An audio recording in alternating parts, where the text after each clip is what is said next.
Hello friends, welcome to Madurai அரசுவை சமையல். இன்றைக்கி நம்ம சுவையான மொறுமொறு சேப்பங்கிழங்கு எப்படி செய்கிறதுன்னு பார்க்கலாம்.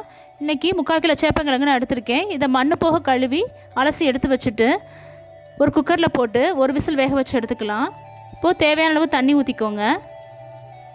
இதை ஒரு விசில் மட்டும் வேக வச்சு எடுங்க.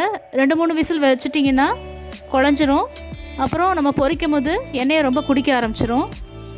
இப்போ குக்கரை மூடி வச்சு ஒரு விசில் வர வரைக்கும் வெயிட் பண்ணுவோம். இப்போ ஒரு விசில் அடிச்சிருச்சு. இப்போது தண்ணியை இருத்துட்டு ஆற வச்சுக்கோங்க. ஆறின பிறகு எல்லா கிழங்கையும் உரித்து வச்சுக்கலாம். இப்போது ஒரு பீஸை 4 துண்டாக போட்டுக்கலாம். ரொம்ப பெரிய கிழங்காக இருந்தால் குட்டி குட்டி பீஸாக நறுக்கிக்கோங்க.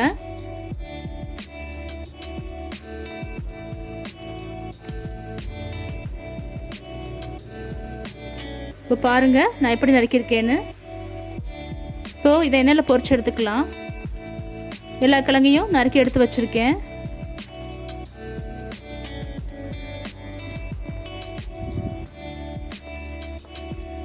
ஒரு வடைச்சட்டியில் தேவையான அளவு எண்ணெய் ஊற்றிக்கோங்க. எண்ணெய் நல்லா காஞ்சதும் சேப்பங்கிழங்க ஒன்றா போட்டு பொரிச்சு எடுத்துக்கலாம். மொத்தமாக கொட்டிட்டிங்கன்னா ஒன்றோட ஒன்று பிடிச்சிக்கும். ஏன்னா இது பிசு பிசுன்னு இருக்கிறதுனால ஒன்றுனா உதுத்து விட்டு போடுங்க. அப்பப்போ பரட்டி விட்டுக்கிட்டே இருங்க. நல்லா ஹை ஃப்ளேம்லேயே வச்சு பொரிச்சு எடுக்கலாம். நல்லா பொன்னிறமாக வந்தோடனே எடுத்துடலாம். கொஞ்சம் கொஞ்சமாக கிழங்கு போட்டு பொரிச்சு எடுக்கணும். இப்போ எல்லா கிழங்கையும் பொரிச்சு நான் எடுத்து வச்சுருக்கேன். இப்போ அடுப்பில் ஒரு வடைச்சட்டியை வச்சு 3 குழிக்கரண்டி எண்ணெயை ஊற்றிக்கோங்க. நம்ம பொரிச்சு வச்ச அதே எண்ணெயே யூஸ் பண்ணிக்கலாம்.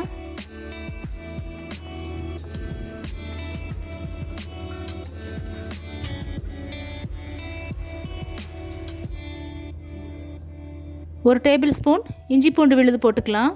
அது பச்சை வாசனை போகிற வரைக்கும் வதக்கி விட்டுக்கோங்க.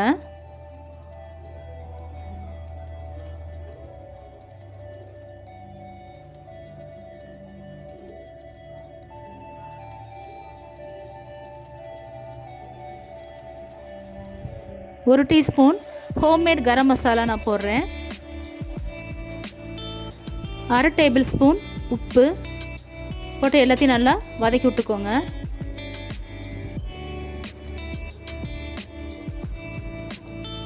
ஒரு டேபிள் ஸ்பூன் மிளகாய் பொடி, இதையும் நல்லா கலந்து விட்டுக்கோங்க. மிளகாய் பொடி கருகிராமல் அடுத்து உடனே சேப்பங்கிழங்கு போட்டுடலாம்.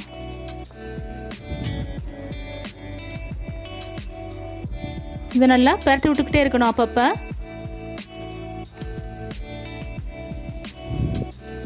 2 நிமிஷத்துக்கு ஒரு தடவை கிழங்க பரட்டி விடுங்க. அப்போ தான் எல்லா பக்கமும் வேகும். இது குழந்தைகளுக்கு எல்லாருக்குமே ரொம்ப பிடிக்கும். லஞ்ச் பாக்ஸு சாப்பாடு மீதி இல்லாமல் காலி ஆயிரும். பாருங்கள் எப்படி மொறுமொறுன்னு வந்துட்டுருக்கு சேப்பங்கிழங்கு.